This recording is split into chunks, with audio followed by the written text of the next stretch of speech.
गेलो तो गाव फिरायले, पण फिरणं राहिलं जागेवर. मोठाच्या मोठा साप डसून बसला.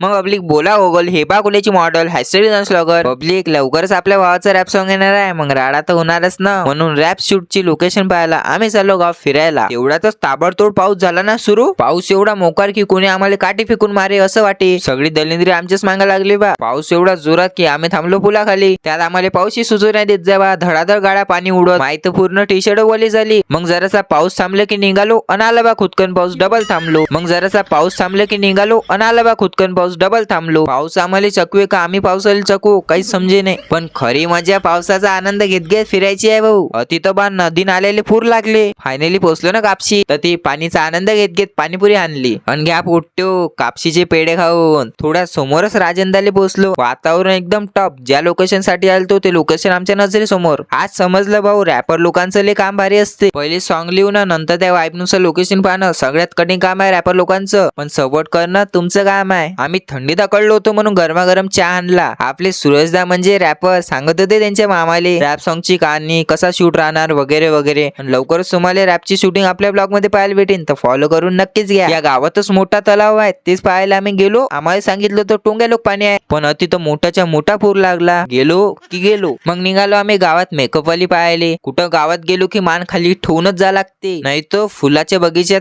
पाय पडला की विषय खतम. पण आकाशाला काहीच घेणं नाही, त्यांचं सुरू होतं मेरे से प्यार करती है या नहीं करती. गावातल्या थंड हव्याचा सुंदर नजाऱ्याचा आनंद घेत पोहोचलो आम्ही रॅपरच्या परम मित्राच्या घराजवळ. पण आकाशदाचं अति सुरूच होतं ते. मेरे से प्यार करती है या नहीं करती. हे गाव एवढं मस्त आहे की अति नुसतं सहतूकचे झाडं. पण त्यांना माहित असणार आम्ही 3 पलान लोक अकोल्यातून येऊ राहिलो, म्हणून सगळे फळच गायब केले. गाव फिरून पूर्ण झालं. ते म्हणतात ना गेलो की निशाणं बनवत राहायचं, आठवणी कायम राहतात. तसंच आपल्यासोबत घडलं. काय माहित काय डसलं बाबा. मरणाचं खाजवे लोड नाही घ्यायचा, फक्त काळाच्या वेळाचा. हा विषय म्हणजे आपला भाऊचा रॅप सॉन्ग येणार आहे ना. आता तर गाणं यायला लागलं माझं गाणं.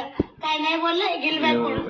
बाकी खरं सांगू तो भाऊचं नावले गाजील्या गावात. आप्पा म्हणे तुम्ही कोण. भाऊनं अरखराव म्हणल्या आप्पानं ओळखलं. दोघं भाऊले नाव कमवून राहिले अकोल्यात असे म्हणत. आप्पाले जय भीम म्हणून निघालो बा घराकडे. पाठीवर लिहिलं होतं की प्रवास चुकाचा होता. बाकी तुम्हाला तर माहित आहे कसा होता प्रवास. कमेंट मध्ये नक्की सांगा.